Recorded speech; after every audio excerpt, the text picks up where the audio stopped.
Artigo 7º. Então, a primeira observação é essa, como se não houvesse a obediência a essas disposições.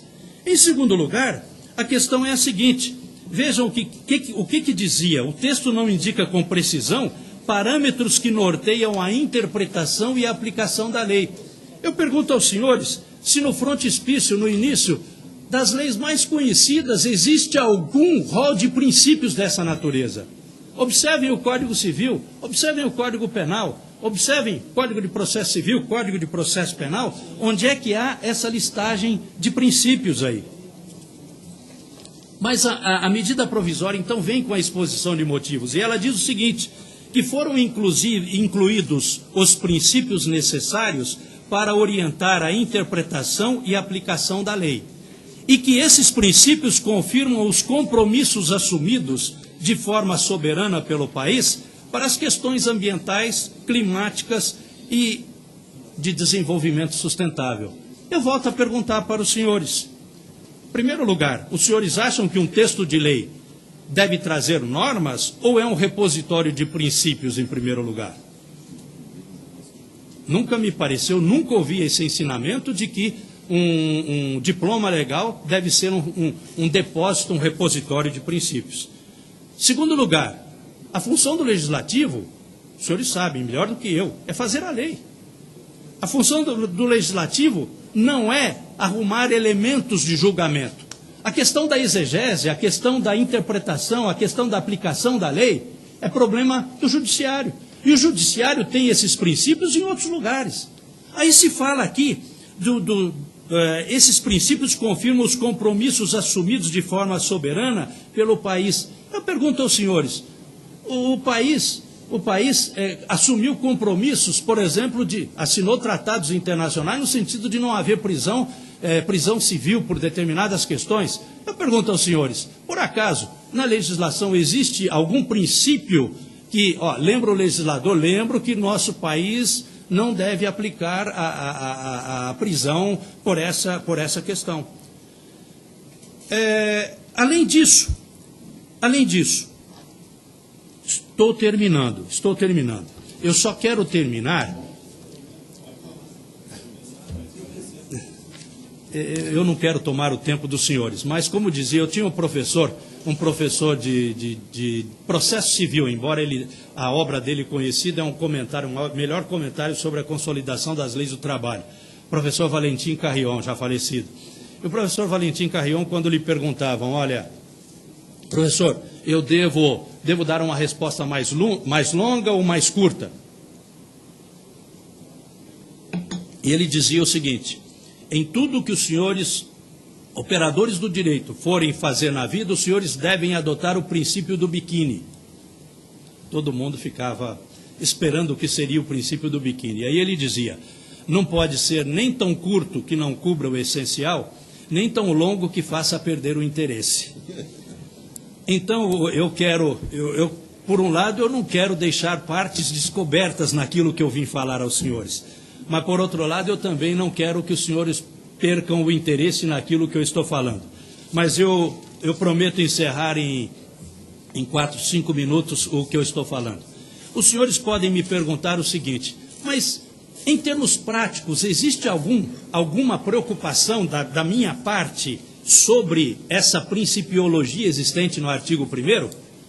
Eu vou dizer para os senhores, diante daqueles exemplos que eu mostrei para os senhores, eu vejo problemas sérios à vista. Vejam os senhores, o artigo 26 diz que existe permissão expressa nele para a supressão de vegetação nativa para uso alternativo do solo, tanto de domínio público como de domínio privado. Não pensem que não haverá quem vá querer trazer a inviabilização desse dispositivo com base num desses princípios, que é o que está no artigo 1A, inciso 2º. Vai dizer o seguinte, olha, existe um princípio da afirmação do compromisso soberano do Brasil com a preservação das suas florestas e demais formas de vegetação nativa, para o bem-estar de gerações presentes e futuras. E o que vai acontecer? Por conta disso, nós não podemos permitir que sejam florestas nativas, nós vamos permitir que elas sejam abatidas? De jeito nenhum. Mas existe um dispositivo legal que permite, claro e expresso, mas tem um princípio, e, como se alega sempre, o princípio é maior do que a norma, tanto assim que ele está lá no frontispício do Código Florestal. E lá, a partir desse princípio, eu acabo inviabilizando todo e qualquer dispositivo que eu me disponha a inviabilizar. Dou um segundo exemplo. O artigo 31 diz o seguinte, existe nele a previsão taxativa da possibilidade de exploração de florestas nativas e formações sucessoras de domínio público ou privado. Pois bem, não se espantem, haverá quem vá querer inviabilizar um dispositivo como esse, em razão do princípio que está no artigo 1º-A, inciso 1º. É o princípio do reconhecimento das florestas existentes no território nacional e demais formas de vegetação nativa como bens de interesse comum a todos os habitantes do país.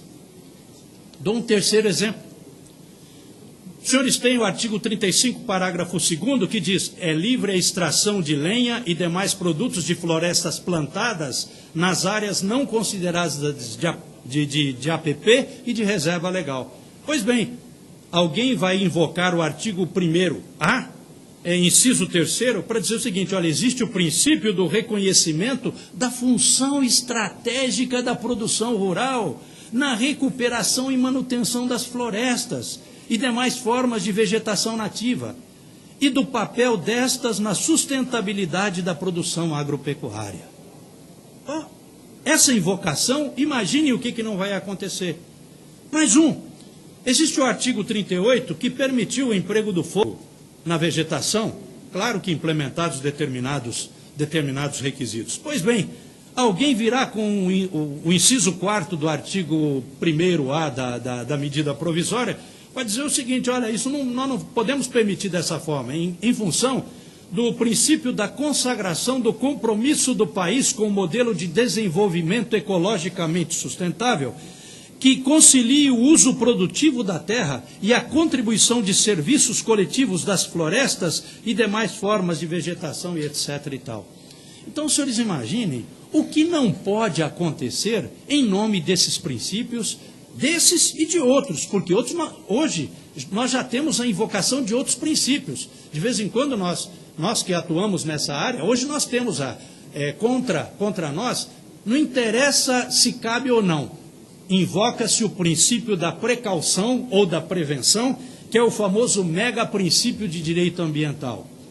Então, os senhores imagine, invoca-se, eu lembro aqui, e isso independentemente de qualquer outra questão. Apenas quero lembrar que na exposição, eu ouvi com muita atenção a exposição do ministro Herman Benjamin, e ele, em nenhuma hora, ele falou de maneira mais clara do que numa hora em que ele disse que a principiologia está na Constituição. E essa principiologia da Constituição é a mais importante. Ele tem razão num certo sentido, mas não estou dizendo ele, mas outros que julgam dessa maneira, julgam da seguinte maneira: o princípio que está na Constituição é o que há de mais importante. A lei infraconstitucional, ora, a lei infraconstitucional, se eu posso beber direto do princípio da Constituição, por que eu vou falar em legislação infraconstitucional?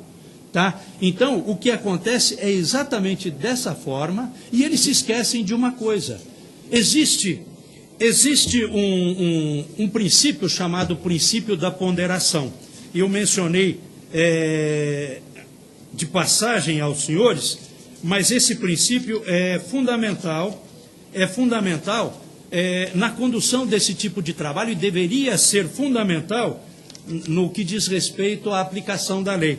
Está aqui, eu até o trouxe no artigo, não vou achá-lo com facilidade agora, mas é de um julgado até do próprio STJ, em que está aí, dessa forma aí. Diz o seguinte, o princípio da ponderação. O princípio da ponderação, isso.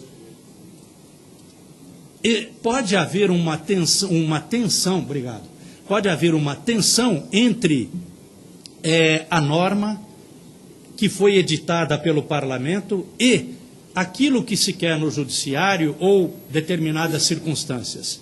Mas diz esse julgado que a situação de tensão entre princípios deve ser resolvida pela ponderação fundamentada e racional entre os valores conflitantes. E, como critério de solução, isso é muito importante, avulta observar que, em face dos princípios democráticos e da separação dos poderes, agora, é ao poder legislativo que assiste a... Não, está faltando alguma coisa aqui. É o 8º aqui. Que assiste... Está faltando a 8ª página sua. Que assiste... manter... Não é. Que assiste... Está aqui. Que assiste à primazia no processo da ponderação, de modo que o judiciário deve intervir apenas no caso de ausência ou desproporcionalidade da solução adotada pelo legislador. Ou seja, o judiciário, no cumprimento das normas infraconstitucionais que os senhores votarem neste código aqui, deverão ser cumpridas essas normas. Agora, se os senhores mantiverem esses princípios, não tenham dúvidas de que os senhores estarão abrindo uma porta monstruosa a que essas decisões ilegais venham a se intensificar para inviabilizar a aplicação das normas desse Código. Em síntese, era isso que eu queria dizer aos senhores. Muito obrigado pela atenção. Nós queremos parabenizar aos dois juristas, ao ministro doutor Antônio Herman, como também ao nosso juiz, doutor Zé Maria, por terem sido bastante elucidativas, né? Isso observa a grande responsabilidade que tem os membros da comissão mista, a partir do nosso deputado Bongás, que aqui está presente, em fazer com que essa matéria realmente dê uma segurança jurídica, né, aos ambientalistas, dê uma segurança jurídica aos todos que fazem o agronegócio,